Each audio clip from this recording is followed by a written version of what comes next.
Ready, start. Panditji's thoughts had a pronounced scientific outlook, full stop. He promoted the scientific temper while working and unceasingly for industrial revolution, full stop. This is part of our history, full stop. We have only to look around us and see the giant projects which he conceived, planned, and implemented to bring prosperity not only to his generation but for generations to come. Full stop. He described these great enterprises as modern temples.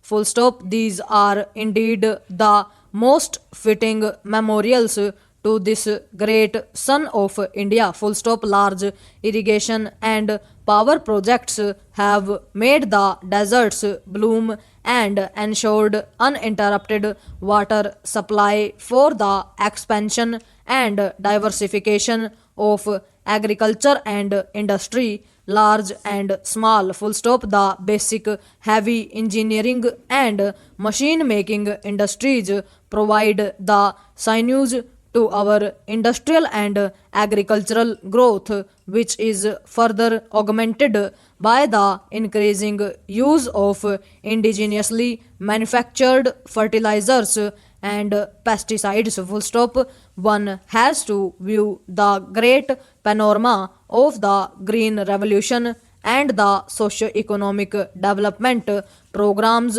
ushered in by the National Extension Service and community development concepts. Full stop. This will convey an idea of Panditji all comprehending mind, his faith in his people, and his compassion and concern for the welfare of future generations. Full stop. As one stands and contemplates these enormous modern temples, one cannot but be lost in admiration for this far-seeing architect of our nationhood. Full stop. Para. Panditji's secularism was related to Gandhiji's realization of the universality of all religions. Full stop. He made his own discoveries during his extensive travels within and outside the country. Full stop. His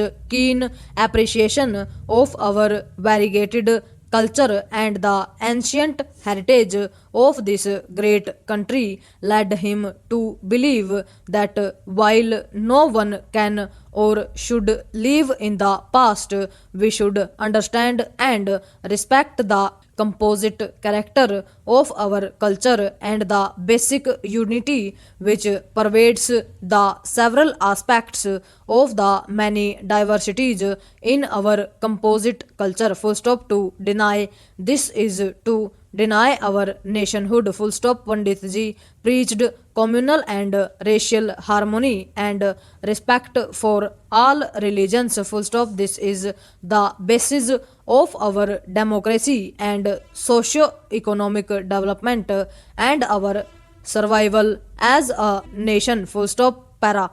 Panditji's contribution to the democratic process in this country shines like a beacon. Full stop. He was a Democrat and believed that democracy is the only way of life and progress. Full stop. His speeches in the Constituent Assembly on freedom and objectives of freedom, especially on social and economic matters, resounded throughout the free world, bringing hope and cheer to many. Full stop. A sharp legal mind helped him in giving us a constitution. Full stop. Para. Panditji was a parliamentarian par excellence and had great respect for parliament and other democratic institutions which he regarded as the instruments of the people's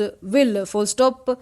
Para. And yet he has often been called both a dictator and a democrat in his lifetime, or been blamed for being too dictatorial or too much of a democrat. Full stop. He had ways and was always impatient when faced with inaction, but he was no Caesar and was always a true democrat at heart. Full stop. Tolerance is a prerequisite to a parliamentary democracy, and Panditji, who taught the temper of peace in international affairs, maintained this quality in the working of our own democracy. Full stop. The first general election in 1952, when millions of Indians exercised their franchise in a free and independent India, is the splendid testimonial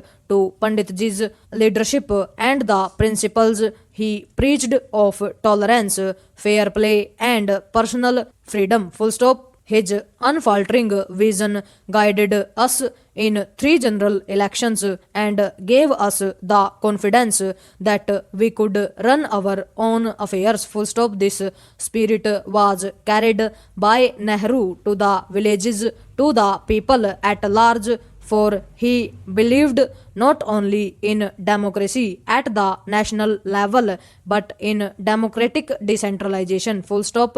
Panditji taught us how to think and act democratically. Full stop. With the sixth general election approaching, we need to remind ourselves that we have a great example to follow and even greater example to set in a part of the world where the democratic process is currently under severe strain. Full stop. Para. Panditji was not a rigid socialist but a practical socialist who realized that socialism would not come about overnight but could be achieved only openly and through democratic processes. Full stop. He taught us that both democracy and socialism were irresistible in the context of our living conditions, that one was not possible without the other, that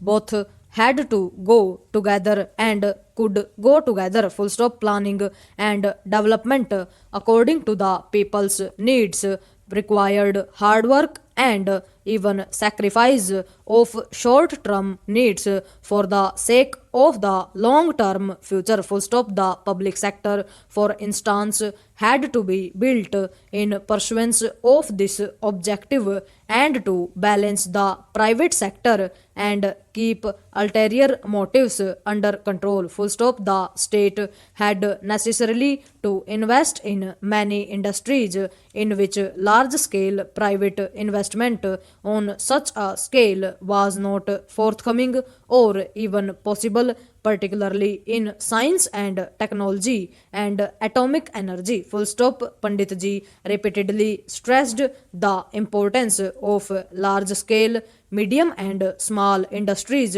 reaching down to the village and cottage level. Full stop. He perceived that these were complementary to each other and that the basic heavy industries were necessary for the growth and development of industries. Full stop. Overall,